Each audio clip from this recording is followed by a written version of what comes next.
Tonight I'm going to present to you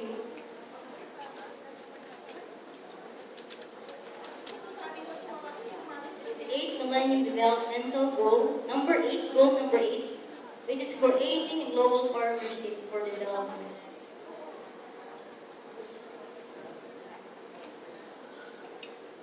Let me start with this.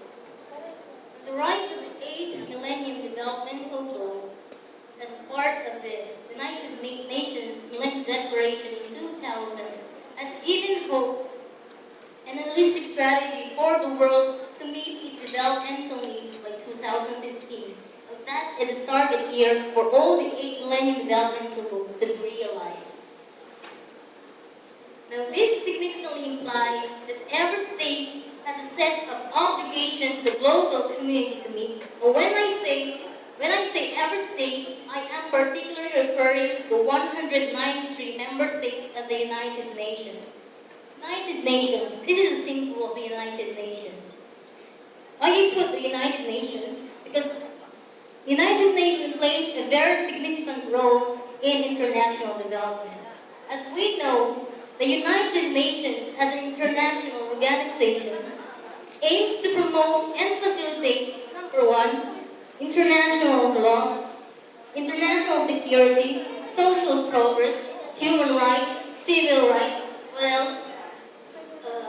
Civil liberties, political freedom, democracy, and the achievement of lasting world peace.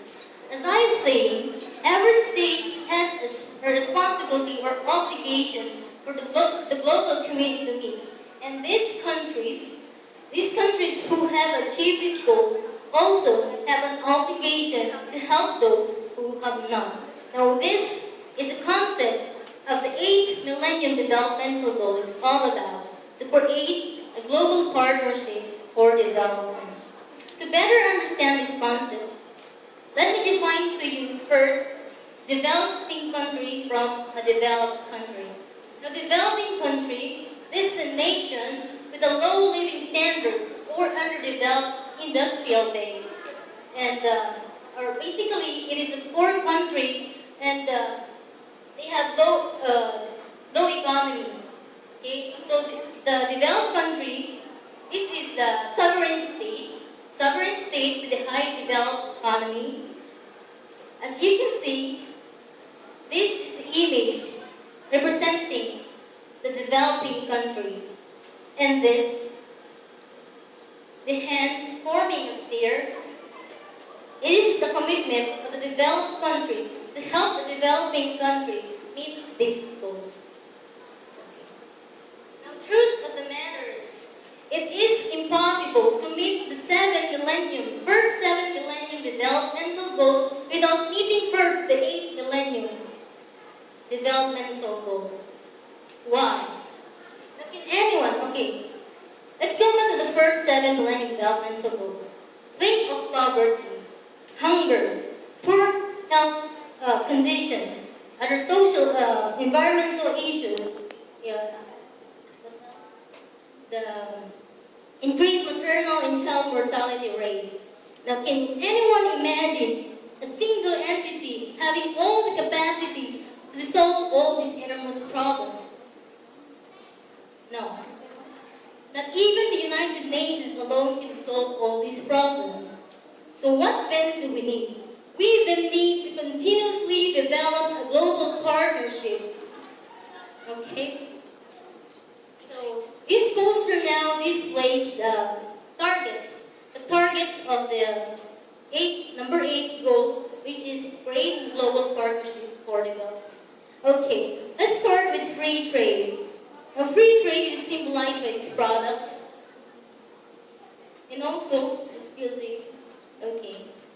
Now, when we create a partnership with the other states or when we become a country under free trade, we can freely exchange goods and services with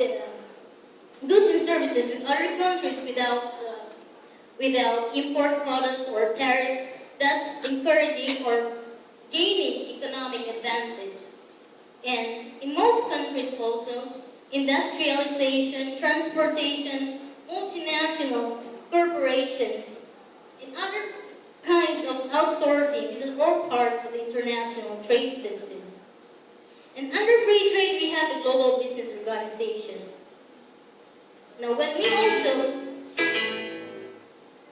also create partnership with the Global Business Organization, our aim is to attract or encourage foreign direct investment. Okay? These buildings also are infrastructures, symbolize the emerging of the multinational enterprises, or also what we call the multinational corporations or transnational companies.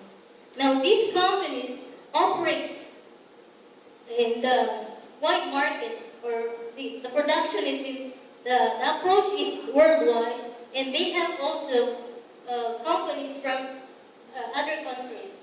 Okay. Now, these are all part of the international business arrangements where we benefit the most. Okay. Creating jobs and opportunities for people, producing goods and services like banking, insurance, transportation, construction, and other productive activities that improve the conditions of life of people. Okay, so let's go on to the next target, and debt relief. This symbol, dollar sign. Now again, the United Nations, being the most representative for intergovernmental relations, they have the enormous contribution all over the world. Now, this leads to the development of the official development assistance. Now, what is this official development assistance?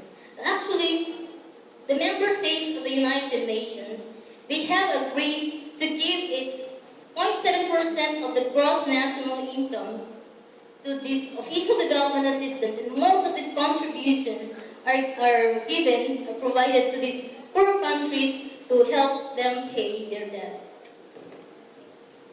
Next target is information and communication. This one, information and communication. Okay, despite the rapid diffusion of information and communication technologies in developed countries, still in LDCs or the least developed countries, they are still lagging. So the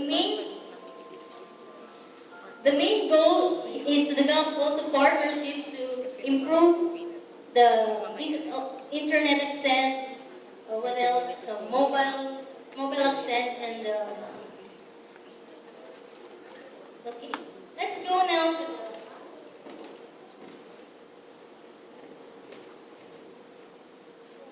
now to the last target, migration, as symbolized by this plane. Now, migration is increasingly being perceived as a force that can contribute to international development. Why? It is estimated that 240 million, or 3% of the world's population, is living in countries other than their countries of birth. And this movement of people across international borders has enormous economic, social, and cultural implications. And as we know, remittances from migrants are a major source of capital for developing countries. To put this in a simple statement,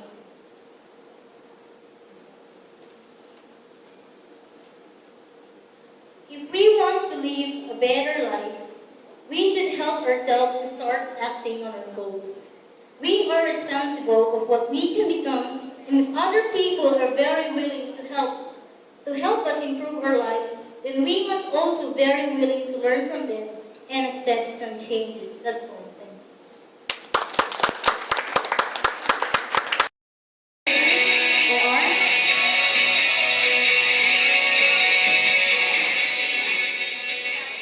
Okay.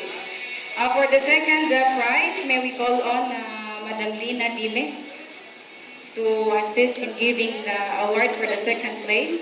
Thank you very much, Mama Luisa.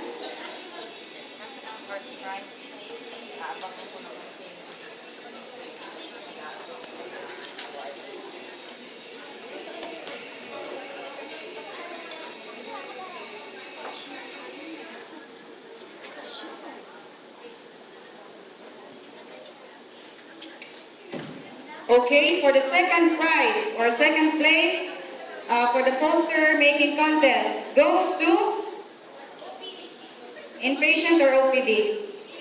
Patient. Okay, for the second place for the poster making contest goes to inpatient department. And of course, the first place goes to the OPD department. Can we call on